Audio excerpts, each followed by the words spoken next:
Everyone bears their own karma and reaps their own blessings. In modern society, it is not hard to encounter people who are materially wealthy and enjoy a comfortable life. One would think that happiness and peace would always accompany them, but in reality, the opposite sometimes happens. There are still those who, despite their riches and compassionate, virtuous lives, encounter unexpected calamities that no one can explain. It is no coincidence that such questions repeatedly occupy the minds of those who live righteously. Nor is it a coincidence when people, amidst hardship and wounds, begin to seek an answer called cause and effect, a subtle justice that the universe silently operates. Every action we take, every word we utter, even every thought that crosses our mind, is a seed. These seeds do not disappear. They fall into the invisible soil of time and consciousness, quietly germinating when we least expect it. Some of these seeds are born from compassion, from an empathetic gaze, from a helping hand offered at a moment when someone else is struggling. Those seeds, though their results are not immediately visible, quietly grow in the unseen realm. Other seeds are born from anger, narrow-mindedness, and selfishness. We may think we have forgotten them, but they have never vanished. When the conditions are right, they will bear fruit. The universe owes nothing to anyone. If today you receive something good, it is because you have sown love. If today you stumble upon adversity, do not rush to blame others, for it may be the moment when an old seed is bearing fruit, purifying and lightening your burden for the future. I once met a middle-aged woman who lived simply and devoted her life to doing good deeds. She was not wealthy in money, but rich in compassion. Wherever she went, she left traces of kindness. And yet life dealt her many cruel blows: a sick child, a husband who died early, and countless burdens she had to carry on her own. One day, during a conversation, she choked on her words as she asked, "Why do I suffer so much even though I live so righteously?" I did not answer her with logic. I looked gently into her eyes and said, "There are bad seeds you did not sow in this life, but perhaps you sowed in a place so distant that your memory cannot reach it. Just as soil needs rain and sunshine to allow seeds to sprout, what you are enduring now may be the old karma coming to fruition so that you may be purified and lighten your load for the days to come." She remained silent, tears still welling in her eyes. But from that moment on, she never asked that question again. She simply continued to live virtuously without demanding immediate repayment from life. And strangely, in the years that followed, her life began to brighten. Her sick son recovered, her work became stable, and her heart felt lighter as if it had never been weighed down by sorrow. One thing to remember is that no one, not even your closest loved one, can bear your karma for you, just as no one can eat your rice for you so that you become full. Cause and effect is a path each person must walk, learn, and experience in order to understand and free themselves. There are times when good people still must pay for their karma, but what matters is the attitude with which they face it. Some people harbor resentment and then sow new bad seeds. Others smile calmly in the face of trials and thereby cut a circle of painful suffering. Those who understand cause and effect do not demand anything. They are patient like gardeners. They know that some trees take 3 months to bloom, while others wait 3 years to bear fruit. But however long it takes, if the seed is good, the result will always be peace. Life is not a competition to see who is richer or more powerful. It is a karmic garden where each person plants through their actions, thoughts, and daily way of living. You may be poor today, but if you live with kindness, you are planting merit. You may be alone today, but if you keep your heart light and full of love, you are sowing good karma for the future. And if today you suffer, do not think it meaningless. It may simply be the day when an old seed is sprouting, entering its final phase. Just as the earth does not choose which seeds are sown, it simply nourishes them. The universe is the same. It does not show partiality. Everyone reaps what they sow. Though it may be slow, it never errs. One reason people easily question cause and effect is witnessing good people suffer while the wicked enjoy happiness. But cause and effect is not short-term accounting. Some people enjoy wealth today because they are spending the fruits of past merits. Yet they may be quietly sowing bad seeds, and those consequences are merely deferred until the right time. Conversely, those who suffer today may be repaying old karma, and the good deeds they perform now are transforming their lives like parched land finally receiving rain. Comparison is unnecessary, for each person carries their own unique karma, and each seed flowers at its own pace. The only thing we should do is turn inward, tend the garden of our own mind, and keep it clear, wholesome, and pure. In years of slowing down to observe my own life, I have realized something profound. Those with a pure heart, no matter the circumstances, will eventually find their path illuminated. The mind is like a lamp lighting the way for life. The journey may begin in darkness, full of potholes, but if the lamp remains lit and is tended with care each day, before long you will see a wide, open road that is much easier to travel. Those who sow kindness are like people who light a lamp each day, not to show off their light to others, but to step forward confidently around every corner. In contrast, those who live selfishly are like people holding a lamp to light the way for others while forgetting that they themselves walk in darkness.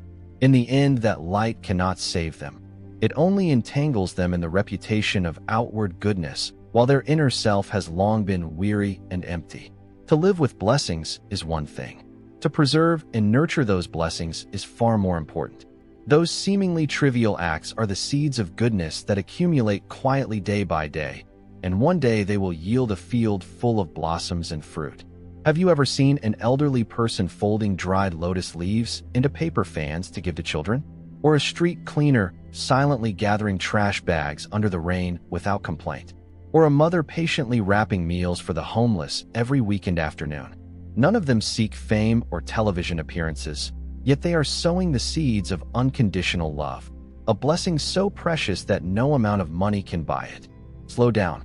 You will see that life is not measured by success, but by how fully we engage with each small moment.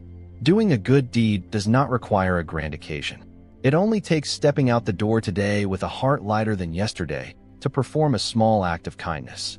Just as long as you do not let the negative things of life pull you down, just as long as you do not let hatred and resentment turn your heart into a stagnant pond, you are opening the path to your own peace and serenity. Some people misunderstand the law of cause and effect, thinking it is a hand of justice sent down to punish. In truth, cause and effect does not punish. It is a natural reflection, like an honest mirror before our actions, thoughts, and choices. If you speak gentle words, the mirror will reflect a peaceful face. If you carry bitterness in your heart, the mirror will reveal a distortion in your gaze. It is not that cause and effect punishes you, but that you create the reaction from what you emit, much like an echo in a mountain cave. You shout, "I hate life." You will hear back, "I hate life." If you whisper, "I am grateful that you are still here," you will feel a quiet gentleness seep into every living cell. One day you will awaken to the truth that everything we experience in life is not meant to reward or punish us, but to teach us deeper love, to teach us patience, to teach us humility, to teach us how to let go. You may not see immediate results from living kindly. You may still swallow tears on long nights. You may still walk roads strewn with stones. But if you maintain faith in cause and effect, you will transform. You will continue to live with compassion, remaining kind even when others do not understand and regardless of how life treats you. That faith will become your harbor of peace. When all the storms outside have quieted, that faith will keep you standing even when all you have left is a heart that has been broken many times yet never stained. And when you are patient long enough, you will witness something truly miraculous. Every suffering in life is like a root digging deep so that the tree of your blessings can grow stronger. This world may praise the talented, the wealthy, the prominent, but the universe listens to those who quietly sow good seeds. You do not need anyone's applause for your kindness. You only need to know that every act of kindness you perform today becomes a light on the path ahead. Then, at some point on your journey, you will find yourself standing in a field of flowers where pain has faded, regrets are few, and gentle peace surrounds you. That is not a miracle. It is your benevolent deeds finally blossoming. Not everyone who lives gently is loved by life. Not everyone who is generous receives kindness in return. That is why we sometimes feel confused, why our hearts waver with questions that have no clear answers. What did I do wrong for heaven to treat me this way? Why does that cruel person live in comfort and abundance? Does cause and effect truly exist, or is it just a consolation for the powerless? I have heard these questions not only from strangers, but even from those close to me, those who are very kind and respectable. And what I have learned does not lie in ready-made answers, but in how people continue to live after their suffering. Imagine walking through a forest with your arms full of beautiful flowers that you have carefully chosen. You do not trample the ground. You do not pick recklessly. You do not harm the trees. Yet suddenly a thorn appears and pricks your foot. You turn in anger and ask why you, who have lived beautifully, still suffer pain. But you forget that in a distant time, when you lacked understanding, you accidentally broke a small branch here and left the thorn behind. In the same way, there are things we did long ago in another lifetime or simply in youth before we were awakened, and now we see the consequences, and it is not surprising. It is a profound reminder from cause and effect that everything we undergo has roots. We simply cannot remember where they began. There was a man named Hoa who lived very kindly. He was not wealthy but possessed genuine compassion. He would not demand immediate repayment from those who owed him, and he would offer help to anyone who was sick. Yet after some time he suffered a severe accident, lost a leg, his work was ruined, and his family fell into hardship. He began to question what sin he had committed for life to repay him so harshly. Then one day he visited a temple and happened to hear a monk recount a story about seeds buried in the earth. The monk explained that some rice seeds sprout and are harvested in one season, some lotus seeds take years, and some pine seeds must endure cold and wind before they sprout. Yet all of them are alive, taking root, and moving silently in the darkness. After the Dharma talk, Hoa sat for a long time. Then he returned home without resentment. He accepted living more slowly. A year later he learned a craft. 3 years later his small workshop provided work for many people with disabilities. He no longer asked why life had treated him so, but began to ask himself each day, "Have I lived kindly today?" That was when the good fruit began to appear, not loudly or hastily, but quietly and steadily. We often expect cause and effect to be a simple equation. Do good, receive good. Do evil, receive evil. But reality is far more profound. We are not only living within a current stream of karma, but are also under the influence of layers of past karma. You may live virtuously for 10 years, yet the bad karma from 10 past lives may still lie deep within you, waiting to be repaid. Like planting a new garden while cold winds blow from distant forests because you once set those forests ablaze and do not remember. The question is not why you still suffer, but whether that suffering helps you become brighter. Suffering is not meant to crush you, but to help you uncover the deeper meanings of life, so that you live kindly not for reward, but because it is right. You may see good people afflicted by illness, loss, and misunderstanding, but do not be quick to pity them, for they may be passing through hardship to pave the way for their virtue to shine. They do not suffer because of their good deeds. They suffer because layers of old dust are falling away so that their goodness may be revealed more fully. When a candle burns down, its light becomes purer. When a tree loses its old branches, new shoots can emerge. So when you see a good person still tested by life, understand that it is not punishment but transformation. They are carrying old karma, yet walking the most beautiful path, the path of compassion, patience, and mindfulness. Some consequences do not arrive with noise. They come in the quiet of the mind, in the deep changes within you. As if you no longer become angry so easily, no longer crave competition, no longer need constant praise, no longer suffer from being misunderstood. You begin to live more lightly. That is a blessing. You forgive more quickly. That is a blessing. You no longer suffer over small things. That is a blessing. Not all good results are money, fame, or health. Some are spiritual maturity, inner strength, the capacity to endure suffering without breaking. And only when you understand that do you stop comparing your life to others. In a world that is too materialistic, those who live with principle and compassion are sometimes seen as naive. But you are not wrong. You are simply walking the path few choose because it demands patience, courage, and an inner light. Do not let today's suffering make you doubt yourself. Do not forget that while others may seem to move faster, you are traveling farther, deeper, and more firmly. Every act of kindness you perform is a seed waiting for the right season to flower. Do not rush its growth. Do not resent it. Simply keep going, keep moving forward, and keep your heart pure. And one day you will stand in a field of blossoms, realizing that every pain you endured was the soil, the water, and the sunshine that shaped today's fragrance and color. Have you ever wondered why you sometimes bear suffering you did not cause? Why some are born into disadvantage while others are born to abundance? If you quietly brace yourself against life's injustices, it may be that past karma is silently bearing fruit right now. There was a man born into a poor family who worked diligently for 35 years without changing his circumstances. He believed the universe was unfair, until one day he heard a Dharma talk on karma and rebirth. The teacher explained that in previous lives some people lived without compassion, hoarding benefits for themselves while causing others to suffer. Even if they do not remember those lives, their karma remains recorded. The man fell silent, and from that moment on, he stopped blaming fate and began to live virtuously, cultivating goodness. He came to understand that what seems random is simply ripened karma from countless lifetimes. Some suffer without apparent reason. You might have done no wrong, sown no ill seed, and yet misery still finds you, whether lingering poverty, chronic illness, or loneliness amidst familiar faces. You ask, why me? You blame heaven. You resent others. You bear bitterness. But if you pause and reflect through the light of Buddhist wisdom, you realize that everything that happens arises from the actions you planted in untold past lives. The Buddha taught, no drop of water falls without leaving a mark. No seed ever sown fails to bear fruit. Conditions and karmic forces bind all beings in the cycle of birth and death. This body, this world, this suffering, none are random. All are the fruit of actions you once performed.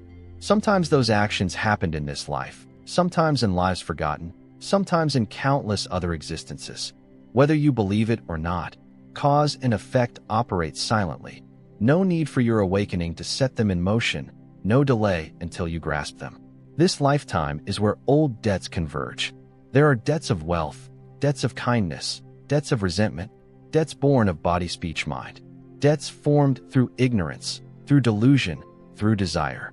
Some karma was created when your mind was not yet wise, your awareness not yet clear, your heart not yet steady, so that a single misdirected thought could entangle you in lifetimes of wandering. Now you carry on your shoulders what you once sowed yourself. So do not ask why you suffer. Ask what you once planted. Do not ask why the wicked prosper. Understand that karma has its timing. Trees do not all bear fruit in the same season. Some sprout immediately, some lie hidden. Some seeds ripen in this life. Some wait 3 lifetimes before conditions are right. All is recorded by the universe's intelligence, without a hair's breadth of error, without a single thought overlooked. Each person is born carrying an invisible load, that is karma. And according to that karma, each person's destiny, circumstances, and journey differ. One who faces adversity is not being punished, but repaying a debt. One who enjoys ease is not being rewarded, but harvesting. And all are self-created, neither granted by deities nor imposed by fate. Knowing this, we cease to complain. We begin to live differently, not running from karma, not fearing it, but embracing it with gratitude. It reminds us to live mindfully, compassionately, responsibly with every arising thought, every word spoken, every small action. For who knows whether a single intention today may send you back to this world for another lifetime. Suffering is not something to fear. What is to fear is living in ignorance of why we suffer and continuing to sow the causes of our own pain. Understanding karma is not meant to trap us in fear, but to start the path of liberation. Through mindfulness, through letting go, through practice, and through compassion even for those who have harmed us. Perhaps they, too, are repaying debts just like us. And that is where our lesson begins. Not in the outside world, but within our own hearts. Not tomorrow, but right now. In each breath you take, remember the layperson who asked a meditation master, "If everything is determined by karma, can anyone escape it?" The master replied, "No one can. Just as a stone thrown into a pond sinks whether you see it or not, so karma always meets its effect. You cannot will it away." Those words awakened him. for he then understood that karma spares no one, rich or poor, educated or humble, because no one can escape it. Only practice can transform the karma we have created. In the Dharmas of ultimate deliverance, the Buddha taught, sentient beings are the owners of their actions. They inherit their actions. They are born from their actions. They live depending on their actions, and at death they return to action. Karma is not an externally imposed fate, nor a punishment by a divine being. Karma is simply what you have thought, said, and done, etched into consciousness, accumulated through countless lives, flowing like a silent current guiding every existence. A single wholesome thought is already a seed of goodness planted in the field of your mind. A single unwholesome act, however small, is a cause that will yield suffering. Whatever you create with body, speech, and mind does not vanish. It falls into the treasury of consciousness, growing ripeness over time until conditions allow it to bear fruit. Just as some seeds sprout next season and some lie dormant for 3 seasons, they never disappear. No one can escape their karma, whether hiding in remote mountains, diving into the sea, retreating into silent forests, or living in crowded cities. Karma follows like a shadow follows form, like an echo follows sound. Karma accompanies us through every lifetime. This body is the fruit of karma. This mind is the crystallization of karma. The people we love and the people who hurt us, opportunities and misfortunes, all arise from karma. Nothing occurs without a cause. No one comes or goes without the ties of cause and effect. People often mistake karma for only suffering and punishment. But in truth, karma includes both wholesome and unwholesome seeds. Some are born intelligent, kind, and naturally inclined to practice. That is the result of virtues they once sowed. Some live ethically and help others, yet still encounter misfortune, not because this life is wrong, but because the fruits of past unwholesome deeds are ripening even as the seeds of current virtue are germinating for future lives. Those who do not understand karma live recklessly, blaming heaven and resenting life. Those who understand karma know that everything happening is an opportunity to repay debts, to learn, to cultivate, and to find liberation. No complaints, no begging, only living with mindful awareness and responsibility. Do not run away, do not shift blame, because the more you try to escape your karma, the more you chase it. Only by facing it directly and committing to right action can karma be transformed. Like clear water that repels debris, a pure mind allows no karmic stain to cling. Why can no one escape karma? Because no one can escape themselves. Karma is the shadow of who we are, the footprint of each thought, the universe's reflection of what we have sent out. Whether by accident or on purpose, karma records every slightest trace, like a mirror revealing every face. It reflects back exactly what we have done, nothing added, nothing omitted. Understanding karma is not meant to live in fear, but to live with right view, to create what is wholesome, to keep the mind clear, to perform good deeds. For those who sow good causes will reap good fruit. Those who correct old karma through practice will transform the entire flow of their lives. And when we awaken enough to live fully in each moment, we cease creating new karma and embark on the journey of clearing old karma, stepping toward genuine peace in the heart. That is the path the Buddha walked, and it is the path anyone can take with sufficient intention and wisdom. There was a woman suffering in marriage. Her husband was cruel, her children rebellious. She once lamented her fate, believing she did not deserve such treatment. But during a summer retreat, upon hearing a talk on 3 lifetimes of karma, she wept. She recalled how, in her youth, she abandoned a lover in desperate need and hurt her parents by living recklessly. She realized that karma does not disappear, but only waits for its season. Now she was revisiting the emotions others once endured on her behalf to learn compassion and atone through mindfulness. Not everyone believes in rebirth, nor does everyone accept that what they endure now results from deeds in countless past lives. But the Buddha said clearly, if you wish to know the causes of your past life, look at the fruits in this life. If you wish to know the fruits of the next life, look at the causes in this life. Those words are like a lamp illuminating the darkness of ignorance, pointing directly to the truth that every circumstance, every relationship, Every suffering or happiness is not random, but the continuation of a karmic chain. Across many lifetimes, some are born into wealth, others into extreme poverty. Some easily receive love, others never feel loved. Some achieve success with little effort, others struggle endlessly.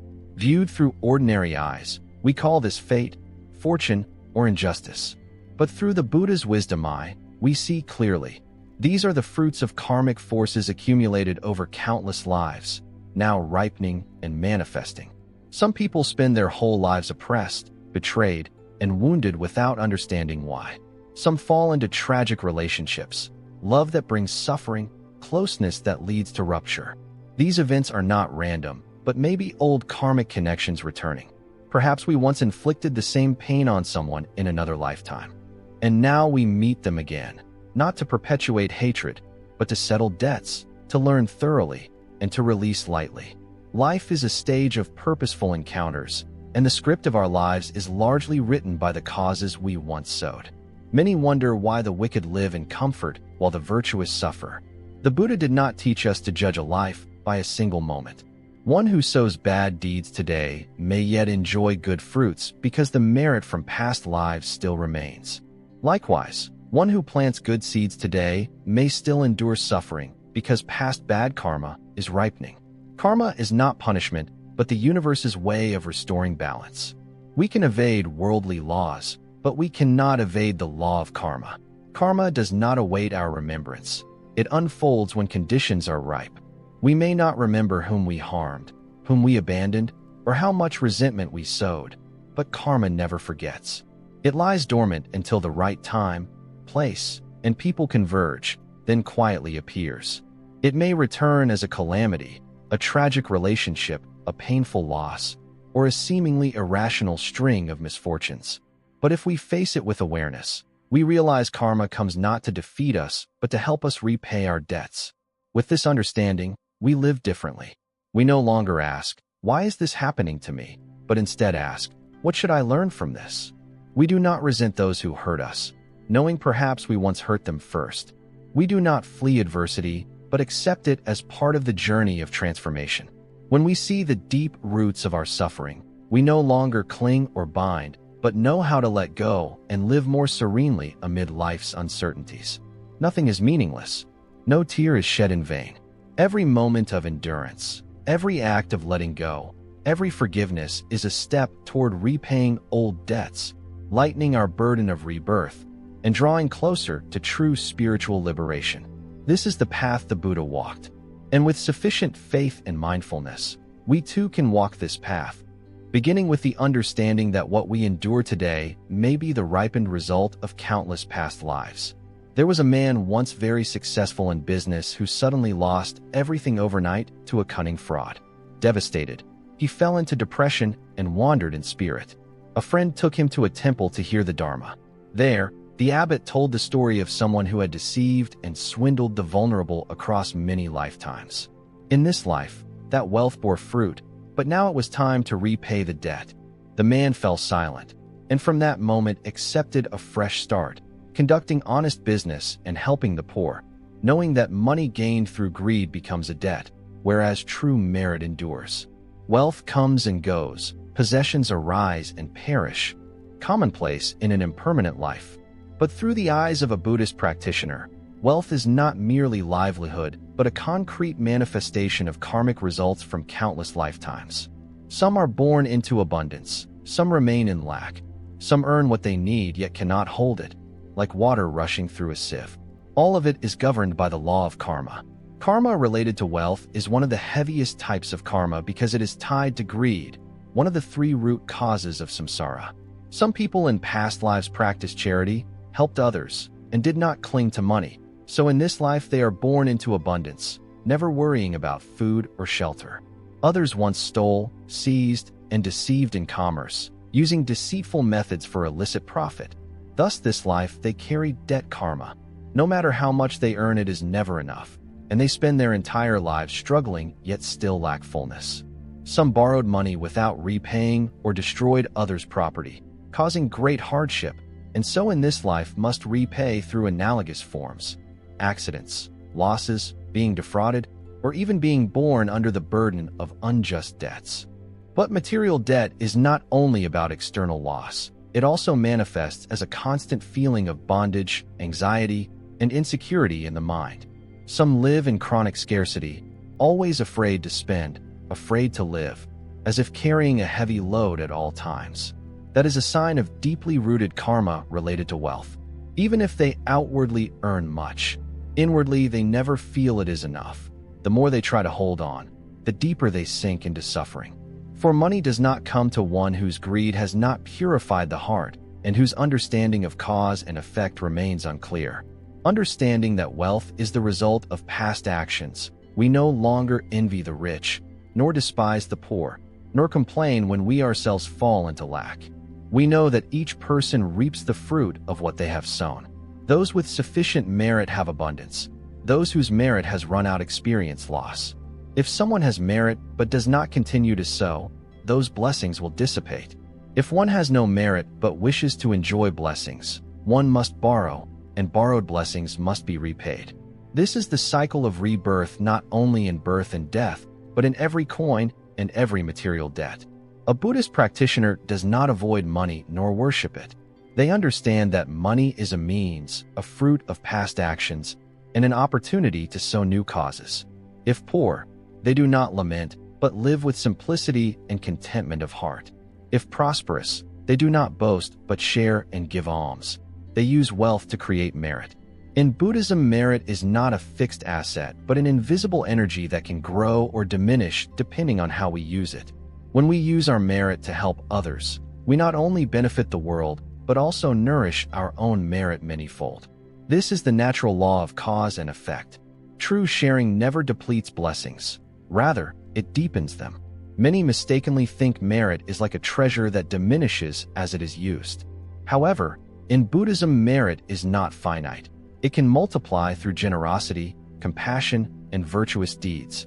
Just as a lamp never loses its flame when lighting other lamps, our merit never diminishes when we sow more goodness into the world. A person with great wealth who lives selfishly, refusing to help others, and hoarding everything for themselves, is like a sealed well that will eventually run dry.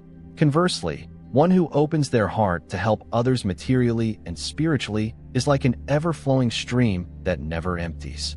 When we share our blessings, we create a current of kindness in the universe, and that current will return to nourish us in ways we could not imagine. In the Anguttara Nikaya, the Buddha taught that there are three supreme forms of giving: material giving, sharing physical wealth; Dhamma giving, sharing wisdom and true teachings; and fearless giving, bringing safety and courage to others. If we have wealth, we should use it to help those in need. If we have knowledge, we should impart it so others may awaken. If we have compassion, we should use it to soothe the suffering of beings. In doing so, we not only benefit the world but also accumulate merit, laying the foundation for lasting happiness. There is a Buddhist story of a wealthy but miserly man who spent his life hoarding riches. When he died, all that wealth could not accompany him beyond death, leaving him only emptiness and regret.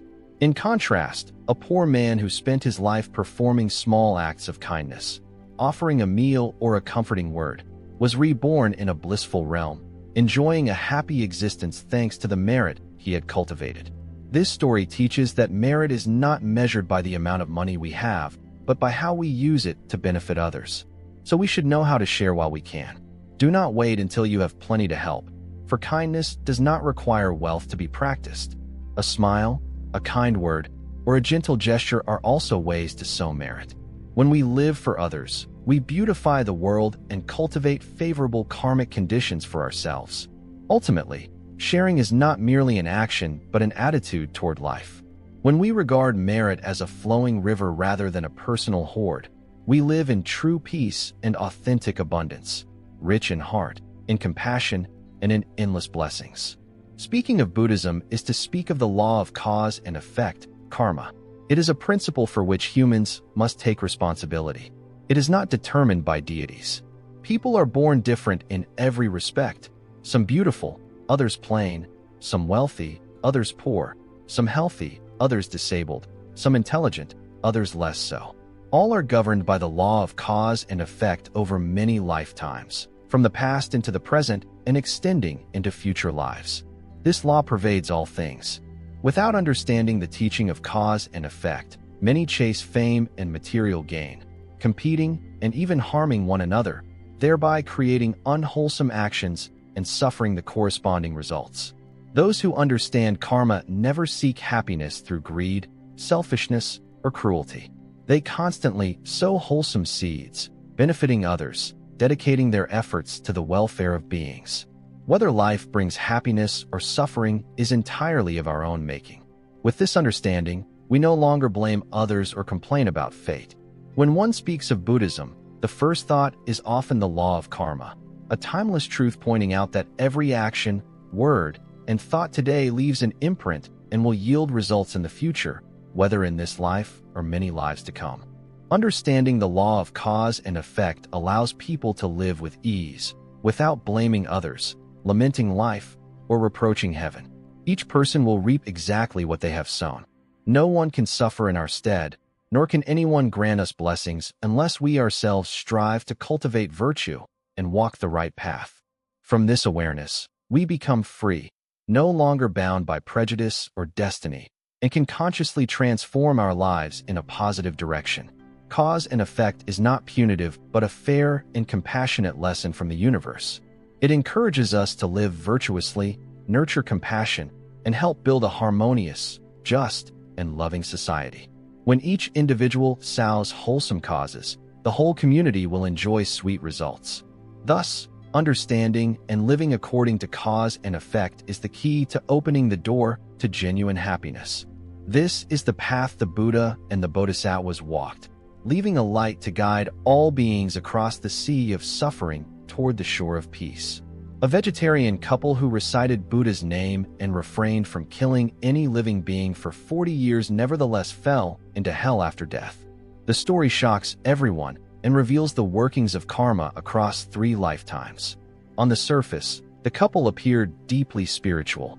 They ate no meat, chanted sutras, released captive animals, and performed countless good deeds. Yet deep within their hearts they hid small, but serious faults concealed in the corners of daily life. Their story began in youth. In those days they were frail and chronically ill, living in extreme hardship. One day a friend visited and said, "I've heard that eating only plants can purify the body and make you healthier. You too should try it." Half in doubt but desperate for relief, they decided to give it a chance. To their astonishment, after only a few months their complexions brightened, their illnesses gradually disappeared, and their bodies felt light and strong. From that moment they vowed, "From now on we will vegetarian for life, both to stay healthy and to accumulate merit, so that one day we may be reborn in the Pure Land." They kept this vow rigorously. No meat, fish sauce, or lard touched their lips. At home, they set up an altar to Amitabha Buddha, and every morning and evening chanted Namo Amitabha Buddha with prayer beads in hand. 40 years passed, day after day, and the villagers praised them. This couple is a model of practice. They've been vegetarian and chanting for so long. Their merit must be profound. Surely they will attain rebirth in the Buddha's realm. Yet their true character belied their virtuous appearance. When they reached their 70s, fate dealt them a severe test. One day the wife suddenly developed heart disease. She grew weak, gasping for breath, her chest feeling as though crushed by a stone, and tiring after only a few steps. At the hospital, the doctor shook his head. The condition was difficult to cure and could only be managed with medication. Despair engulfed the couple. Then an old friend whispered, "I hear that fresh turtle blood boiled with medicine can cure heart disease." The suggestion struck them like lightning, tearing at their hearts. That night, before the Buddha altar, they sat in heavy silence. The wife leaned on her chair, gasping, "I've been vegetarian for 40 years. Why am I now suffering this disease? Does Buddha not protect me?" Her husband looked down at his prayer beads and, after a long pause, said, "But if I don't save you, you'll die. Buddha is compassionate. Surely he would not blame us." Tears sprang to the wife's eyes. Killing a living being is a grave offense. All their 40 years of practice, could it be wasted? The husband replied, "If I let you die, What meaning is there for me to live on alone? Shall I watch you perish? Torn between compassion and faith, they struggled inwardly. The wife remembered all the years she had refused meat and fish to keep the precepts. The husband, unable to bear her suffering, felt it would be inhuman to do nothing. Finally, the wife choked out, "If this will truly save me, then do it, but we must share the guilt together, not let you bear it alone." He clasped her hand and nodded, agreed. "We face this together." Before dawn the next morning, they donned hoods and slipped out to the market. At a turtle stall, the husband hesitated, then whispered, "Give me a small one." The vendor handed him a turtle, and the wife, trembling, placed it in her bag. On the way home, they rode in silence, the turtle's frantic thrashing sounding like a reproach on their consciences. Back at home, they set the turtle on the kitchen table. The husband raised his knife, his hand shaking so badly he nearly dropped it. The wife stood nearby, lips murmuring, "Namo Amitabha Buddha," tears streaming down her face. He clenched his teeth. "Do it quickly, don't let it suffer." She closed her eyes. "Yes, do it." He struck, blood spattering on his hands. He recoiled in horror and dropped the knife. The wife, hands shaking, caught the blood in a bowl. They boiled it with herbs into pills. When the wife took her first dose, her face turned ashen and she whispered, "Buddha, please forgive us." Her condition did improve somewhat, but every time they passed the altar they bowed their heads, unable to meet the Buddha's gaze, their hearts burdened like they bore heavy stones. But the turtle's killing was not their only hidden fault. They ran a small rice shop to make a living. Every time they weighed rice for customers, they routinely shorted it by 20 to 30 grams. Such a small difference went unnoticed at home. The husband would say, "If we don't cheat a little, how will we survive? It's nothing, who cares?" The wife agreed, "We're vegetarian and chanting every day. We're already better than most. This small trick is irrelevant." Once an elderly woman, thin and shaky, came to buy rice. She fumbled out some small change. "Just half a kilo, please. I need only enough for kanji." Seeing her ragged clothes, the husband thought, "She's so poor, a little less won't hurt." He hastily weighed what he called half a kilo, but it was only a bit over 400 grams. The woman gratefully took the rice and left, unaware. The couple felt no shame. Over time, this small greed became habit.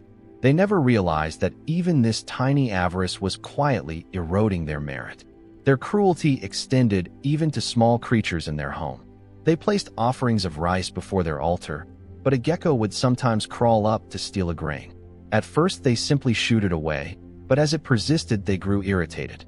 One day, the husband barked, "This creature dares to steal the Buddha's rice. How despicable." The wife added, "Indeed, how dare it take what we offer?" That evening, they found the gecko hiding in a drawer. In a fit of anger, the husband slammed the drawer shut, trapping it inside, then sneered, "Let's see how you eat now." Days later, they opened the drawer to find the gecko dried and shriveled, its lifeless eyes staring as if accusing them. The wife, repulsed, tossed its corpse into the trash. The husband, muttering, "Serves it right for its greed," threw away the remains. They never considered that this tiny life was also a sentient being. Their maliciousness and indifference flew in direct opposition to the Buddha's compassion. What about the practice of life release? They are very enthusiastic. Every month, they urge the villagers to pool money to buy birds for release.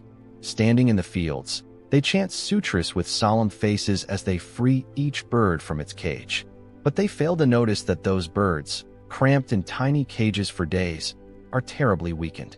When released, many flutter only a few strokes before collapsing, struggling briefly, then dying. The husband comforts himself. "It's okay, they die liberated, and our merit remains." The wife nods. "Indeed, we have done life releases so many times. Surely Buddha sees it all." Worse still, to supply birds for these ceremonies, trappers set nets everywhere. These creatures, once free and alert, lose their lives because of the very compassion meant to save them. They believe they are performing virtuous deeds, but behind it lies a great karmic weight of killing. Their compassionate intentions are merely a thin veneer that hides ignorance and selfishness. When the couple died and stood before King Yama, he opened the book of deeds and declared, You practiced vegetarianism for health's sake, not out of compassion. You killed a turtle for its blood to save yourselves, caring only for your benefit. You shortchanged your customers on rice out of unending greed. You trapped the gecko in your drawer, an act senseless and cruel. Your so-called life releases only brought death, false virtue, and true harm. Your chanting of Buddha's name was empty words, your hearts never pure. How could you avoid hell? Hearing this, the couple wept bitterly, finally realizing that all those small misdeeds had accumulated into great offenses. Have you ever asked yourself what truly belongs to you? This body is transient, and fame, wealth, attachment, and aversion are like foam on rapids or clouds drifting across the sky. The Buddha taught, before you practice impermanence, all conditioned phenomena are impermanent. Whatever has a beginning must have an end. If you fully understand this, what is there to cling to? What is there to suffer over? Today we gather again to reflect on a profound truth of human life. This world is but a temporary realm, and everything is impermanent. Born into this existence, everyone seeks happiness, yet few escape suffering. We suffer over what is lost and ache for what has not yet come, trapping ourselves in the invisible bonds of attachment. Suffering does not arise from life itself, but from our clinging. When we relinquish attachment and see impermanence clearly, we can walk lightly on the path of awakening. We cling to money, status, relationships, and reputation, so when they vanish, we suffer intensely. But if we realize all is temporary, bound to come and go, our hearts grow much lighter. Life is a passing realm. Do not make yourself miserable. Relationships are as fragile as a breeze. When conditions arise, cherish them. When they dissolve, let them go joyfully. The Buddha taught that all phenomena are empty. When causes assemble, things form. When they disperse, things dissolve. Attachment brings suffering. Letting go brings liberation. In love, suffering arises not because others leave us, but because we have not learned to release. Clinging to the past only imprisons us in pain. When the mind lets go, peace arises. People often mistake acceptance of impermanence for resignation or indifference, but true acceptance deepens our appreciation of the present. If we know a flower will wither, we cherish its bloom all the more. If we know a loved one will depart, we spend more time loving them to avoid regrets when they are gone. When the mind abides in the present and understands that all things change, we no longer suffer from life's fluctuations. Like a calm lake or a clear sky, our minds remain quietly at ease, undisturbed by regrets or worries. Impermanence is not something to fear. It is the key that unlocks freedom from suffering. Life is like a dream, existence like a passing breeze. Yet humans remain entangled in desire, always seeking beyond their means. The poor crave wealth, the wealthy crave power, the powerful crave immortality. Thus the wheel of ambition never stops turning, and that very craving drags us into the ceaseless ocean of suffering. People mistakenly think that once they attain what they desire, happiness will follow. But have you ever asked yourself, once you get it, will you truly feel fulfilled, or will you simply crave more? Someone may yearn for a modest home. Once they have it, they want a larger one. Once they have a larger one, they want land and riches. Greed is a bottomless pit that only grows emptier the more you fill it. Only when we know contentment can the mind be at peace. True abundance lies not in external possessions, but in inner satisfaction. A person who knows sufficiency in poverty is happier than one who owns great wealth yet remains dissatisfied. A simple bowl of plain rice, eaten with gratitude, tastes finer than a gourmet feast savored in anxiety. When we let go of excessive ambition, accept what we have, and treasure the present moment, we transcend suffering. Because the mind is so easily ensnared by trivial things, a careless glance, an unthoughtful word, a minor offense, our peace is shattered. People torment themselves over criticism, see that injustice, and grieve loss. Not realizing these events are like clouds drifting across the sky. They arrive briefly and then vanish. Excessive worry only exhausts us and changes nothing. The most important task is to live well in the present, for the future cannot be grasped, and today is slipping away with every breath.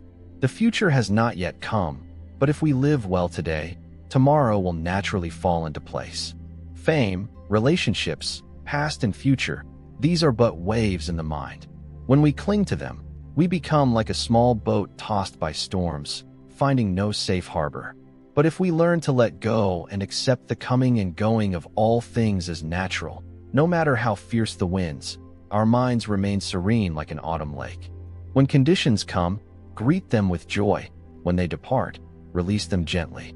Everything arises from its causes and conditions. When conditions converge, harmony, people meet, blessings appear. When conditions disperse, changes unfold, and separations occur, you cannot cling to what you hold today. Body, possessions, loved ones, reputation, all are temporary affinities. They emerge when conditions arise and vanish when conditions cease. If you cling or tug, you only bind yourself to suffering. What you call yours was never truly yours. What is not yours will never belong to you. People cling to fame and gain, fostering greed and competition. When they lose them, they suffer bitterly. People cling to feelings, remaining enamored and unable to let go. When you see through impermanence and karma, you live free, no longer blaming others or fate, but taking full responsibility for your actions. You cultivate compassion, practice diligence, and walk with mindfulness each moment. In doing so, you transform your life, repay old debts, and approach the shore of true peace. Remember that every encounter in this world is like a wave on the ocean. Two people who once loved each other may one day have to part. When the affinity is complete, there is meeting. When it fades, there is separation. That is the natural law. If you endlessly cling to someone or to a past relationship, it is like grasping a withered flower and weeping, while outside, spring still bursts forth with blossoms. People live in sorrow because they cling to the past, but the past exists only as an image in the mind. It is no longer the reality of the present. No matter how much you regret it or wish to turn back time, you cannot. Like a river that has already flowed by, the water cannot return to its source. Let what has passed drift away like a cloud dissolving in the sky.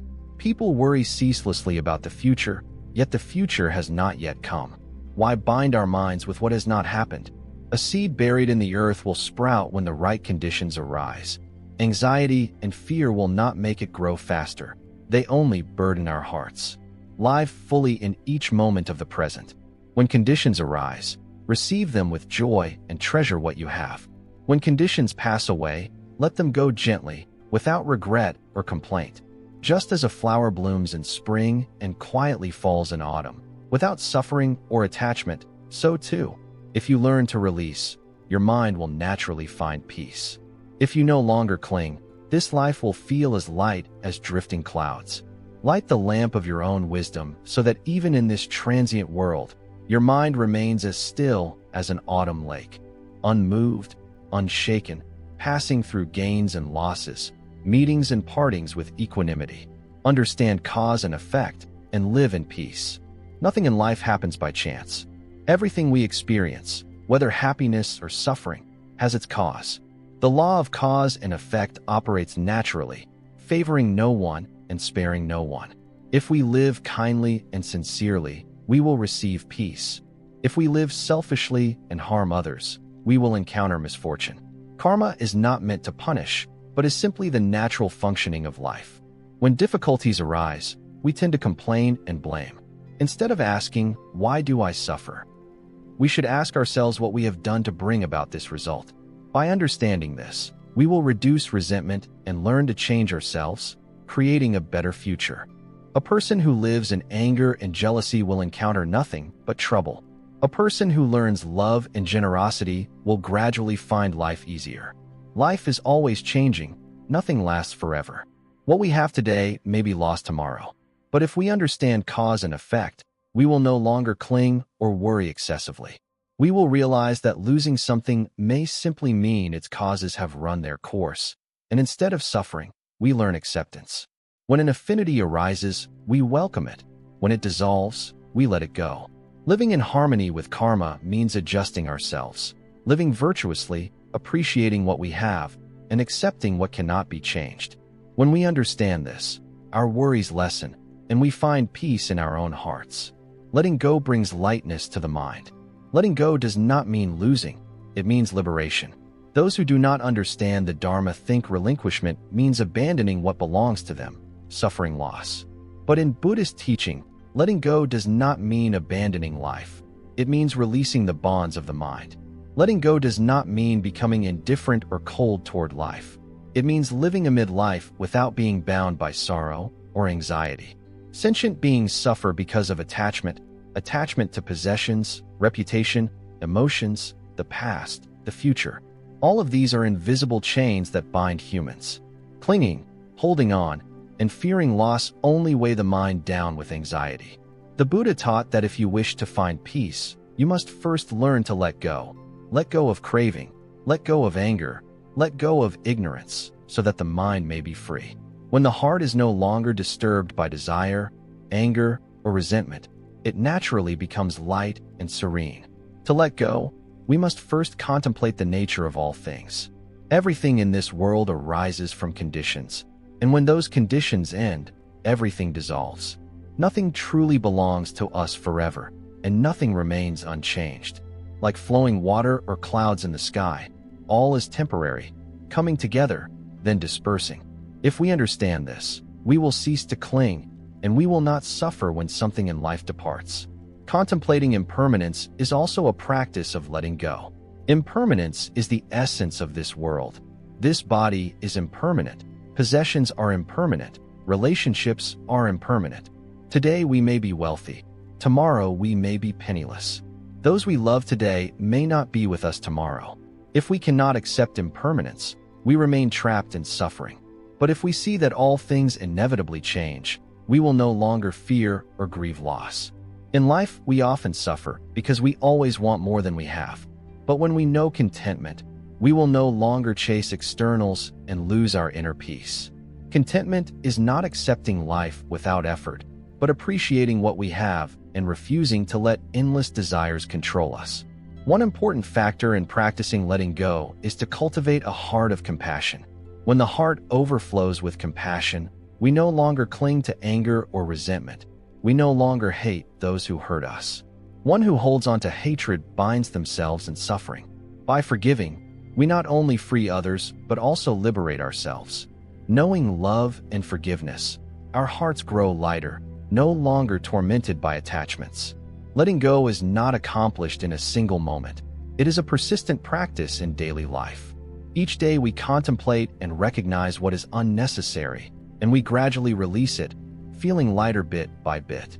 One day, when the mind is no longer entangled, no longer bound, we will see that life has been peaceful all along.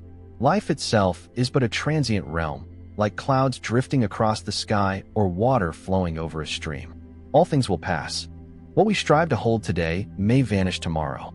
What we call ours is in fact only a temporary convergence of causes. If we cling, we suffer. If we let go, we find ease. Only by understanding the impermanent nature of all things can we live lightly, unbound by worries and sorrows. Let your heart be open, receiving everything like a passing breeze. Welcome what comes with joy, release what goes with calm. Do not let anxieties or anger obscure the peace within. May this teaching bring each of you a measure of serenity. Live like a flower in the world, silently blooming without caring for the winds. Do not chase the illusions of fame or the bonds of past and future. When the mind is free of entanglements, when we learn to let go of needless troubles, that is when we truly touch genuine happiness. Remember that the Buddha always taught, all things are impermanent. A human life is hard to come by. The true Dharma is hard to hear. Being born human is a great blessing. Encountering the Buddha's teaching is an even more precious affinity. Therefore, do not let life slip by in ignorance. Live each day with meaning, so that when this life's chapter closes, you have no regrets. May you all remain serene and at ease, body and mind purified, and wisdom shining brightly on the journey of life.